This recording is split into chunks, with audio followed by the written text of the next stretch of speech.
All right, so essentially, there are many different types of BMX riding styles, and there are many different types of disciplines. So let's just talk about the different riding styles, and the big ones that come to mind are going to be snappy and responsive riding and stable and controlled riding. If we look at somebody like Kyle Baldock or Logan Martin or any of these guys that do very responsive riding, that's a type of riding that's all on its own.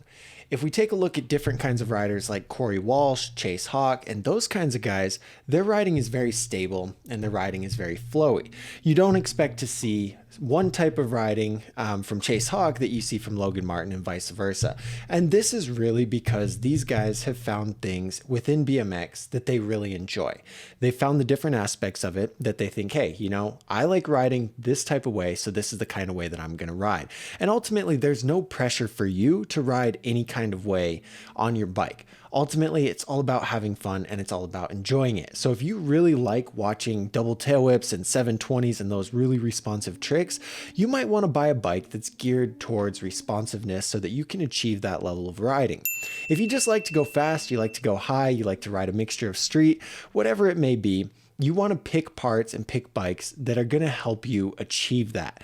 And there's no right or wrong answer. I think that's a big misconception a lot of people have is like, oh, park riding sucks, street riding's good, or street riding sucks, park riding is good. A lot of people have those kinds of attitudes, and it's really not true. It's whatever you enjoy. Okay. There's no right or wrong way to riding. So those would really be the two different kinds of styles that I would say. And when it comes to disciplines, we have a handful. Within disciplines, you see a variance in the styles. So in the Doug Sir Bob scoring system, and when I'm recommending bikes for people, I always ask them, what type of riding do you do? And those different disciplines are going to be street, park, and dirt. But then we also have flatland and we also have race. However, in my content, I stay away from flatland and I stay away from race.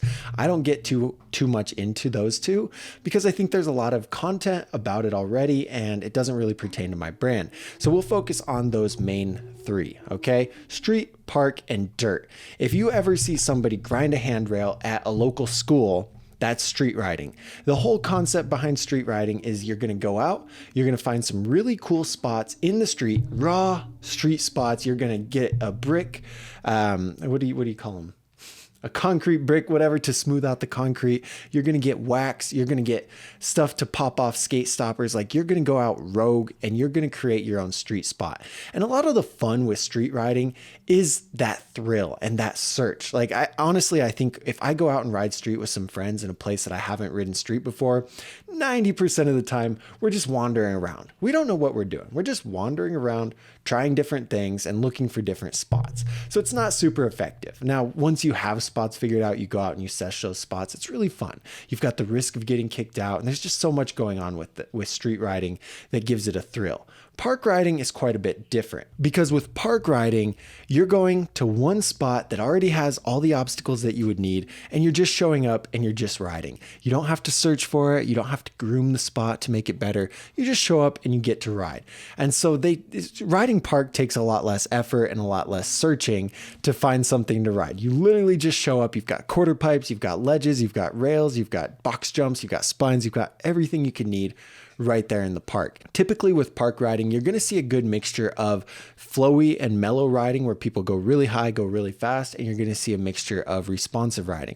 You can kind of see the same thing in street. If you look at how Gary Young rides versus how Garrett Reynolds rides, both of those guys are very different with their styles, but they essentially ride the same discipline. And it's the same thing with park. Park riding, you don't have to search for a spot. You just show up and you just ride. And that's what makes it very appealing to a lot of people. If you only have a limited amount of time in your day to go out and ride, going and getting a session in at the park is going to be a lot more effective because it's guaranteed that you're going to be able to drop in and ride something and not be wandering around. Now, the most rewarding and also the most unforgiving type of riding is going to be dirt riding. Riding dirt takes an insane amount of skill because you have to be able to gauge your speed and control your speed. If you ride dirt without brakes, it makes it even harder.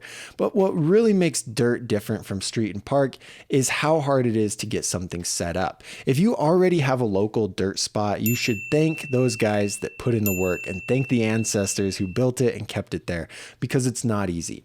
It takes so much work to pile up that dirt and pack that dirt, because packed dirt is about half the size as unpacked dirt is. So if you have a 6-foot tall pile of dirt, you pack it, you've only got a 3-foot tall pile of dirt, and that's very depressing. So that took a ton of work to get a good solid dirt spot figured out. And that's why I say this is one of the most unforgiving things. If you want to ride dirt and you're really dead set on riding dirt, you're going to spend about 90% of your time digging and maintaining the trails and about 10% of your time riding, unless you're one of the fortunate few who are blessed with an invite to the pros local backyard dirt jumps and you don't have to work. I mean, typically you're no dig, no ride is the rule. So dirt riding requires a ton of skill, a ton of speed, and a ton of control to get over those jumps and also to do tricks on those jumps. Parks, I think, have the lowest entry point, because you can really show up and ride almost any park. And then right behind that is street.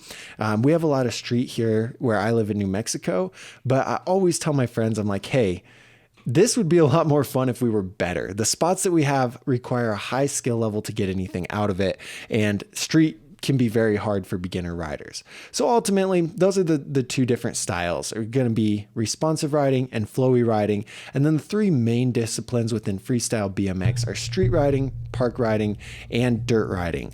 I want to know in the comments which of those three is your favorite. Don't forget to join the BMX Nerd Discord to hang out with all the other BMX nerds just like you.